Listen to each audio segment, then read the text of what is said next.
They say war never changes, but faith evolves, it adapts, it survives the bombs. And in the ashes of the old world, a new gospel began to spread. One that didn't come from a pulpit or a politician, but from the very fire that ended everything. This is the story of the children of Adam, Fallout's most radical cult, most misunderstood theology, and maybe its most honest faith. Because while the rest of the world is fighting to rebuild the old one, the children are waiting for the next apocalypse, and they're smiling.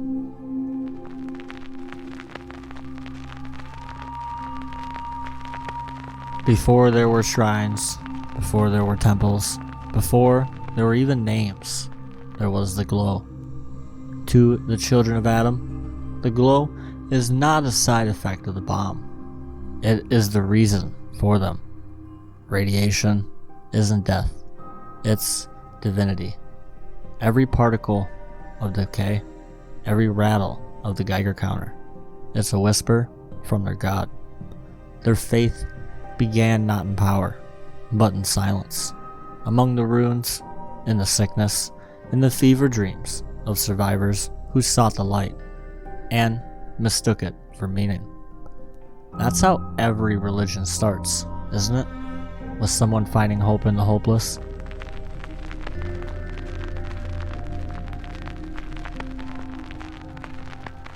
The glow is their scripture. Their sermons are not spoken, they're absorbed. To understand Adam, you don't read the truth, you breathe it. You walk through it, you let it burn you, shape you. This is why they live in irradiated places, craters, storms, pits of fallout that would kill anyone else. They aren't suicidal. They believe they're being cleansed, transformed. Division. The moment the body breaks and the soul joins Adam, isn't feared, it's worshipped. To the rest of us, death is the end. To them, it's the door finally opening.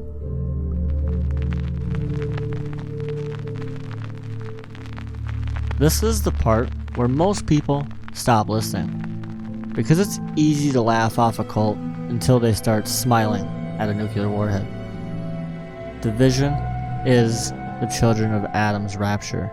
It's not a metaphor, it's not poetry, it's literal. They want to die. They want you to die. Not because they're evil, but because they think it's beautiful. They believe that in that instant of death by radiation, you become one with Adam. You are no longer you. You are light. You are purpose. You are complete. They don't pray for survival. They pray for the end, because they think that's the moment they'll finally begin. But the wasteland is never that simple. Every faith meets a fist, and the children of Adam, they have been punched by all of them. The Brotherhood calls them delusional. The NCR calls them dangerous. The Enclave probably just calls them irrelevant. But the truth is, none of them can kill the children, because the children have something others don't. They don't need to win. They don't need territory. They don't even need converts. All they need is a glow and a reason to walk towards it.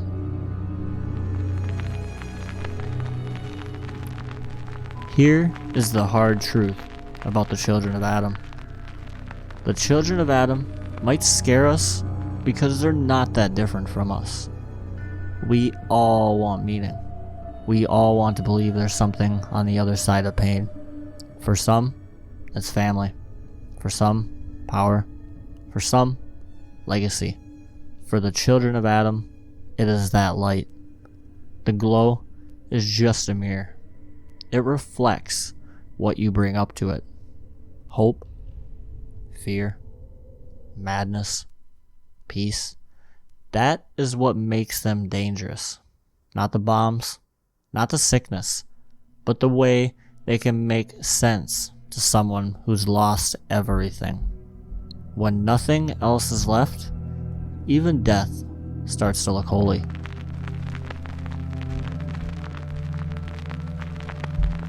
Far Harbor gives you a strange kind of power.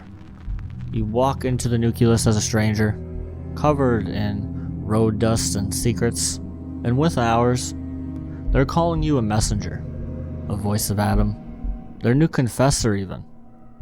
All it takes is a few key phrases, a little radiation tolerance, and the ability to lie with a straight face. And the craziest part? It works. They believe you. You can rewrite doctrine, banish leaders, split the flock. You can burn the book of Adam and hand them your own version, and they'll read it like it was always there. It says something, doesn't it? That in a world full of wreckage and ruins, charisma is stronger than doctrine. That sometimes it's not the brightest light that people follow, but the one that flickers just enough to look like a sign. And if you've made it this far into the story though, guys, if you're still here listening to the Whispers of the Glow, you might be that kind of person who sees patterns in the silence, who hears voices in the dust. And if that's true, then maybe it's time you click the button, that subscribe button, and join the faith. So, subscribe for some more good content. Because you don't walk this far into the fog unless you're looking for something. And in this story, you're not just watching it unfold, you're in it. You decide what happens to the children. You choose who speaks for Adam. You can lead them to peace or to ashes. But whatever you do, don't pretend you're above them.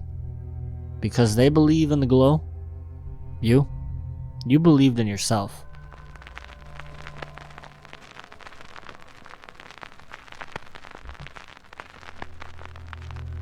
The wasteland is full of dead ideologies, remnants of governments, militaries, and corporations trying to walk like gods long after they've rotted.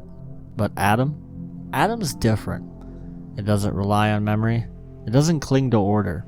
It just is. And anything that simply exists spreads. We've seen the children of Adam in Megaton and the glowing ruins of the capital wasteland. We've seen them deeper in the fog of Far Harbor. We've seen them survive hatred, exile, isolation, and never break doctrine, never fracture, never fade. What happens when that kind of faith reaches the next frontier?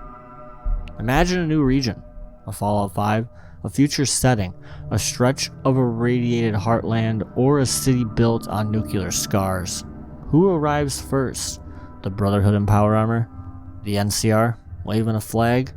Or a man in rags, speaking softly of the vision with the glow in his eyes? The children don't need resources. They don't need guns.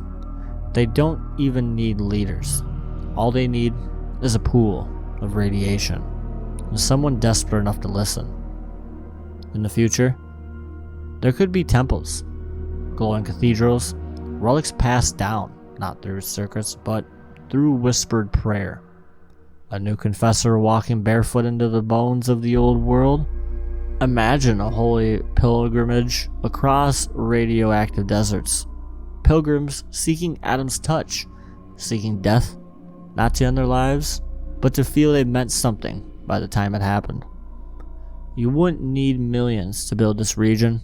Just one storm, just one vision, just one person who heard the ticking and thought it sounded like a heartbeat. Maybe Fallout's future is an NCR expansion or Enclave return.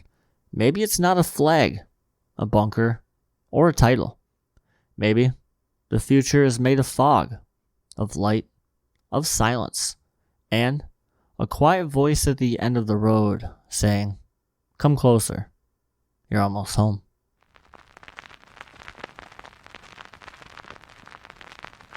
When the bombs fell in 2077, most people called it the end of the world. The children of Adam don't see it that way. To them, that day wasn't the final page. It was the first verse. They believed the Great War was Adam's voice, finally loud enough for humanity to hear. A divine event, a cleansing fire, a sign. But here's the part nobody talks about. They don't believe the message it's finished. They speak of another glow, a second division, a final wave that will break across the world, not as punishment, but as completion. The last sermon. Maybe it comes from war, maybe from the stars. Maybe it comes from one last reactor left on just long enough. The children, they don't fear it. They expect it. They pray for it. Not in the way you or I pray for rain or mercy, but in quiet, radiant certainty. The glow came once. It will come again. And when it does, it won't be survival they seek. It'll be reunion. To them, this isn't apocalypse. It's ascension. The final division. The merging of all souls with the light that made them. And if you think that sounds beautiful, or horrifying, or both, you're not wrong. Fallout has always asked what happens after the end of the world. But maybe we've been asking the wrong question. Maybe the end never came at all. Maybe the glow is still coming.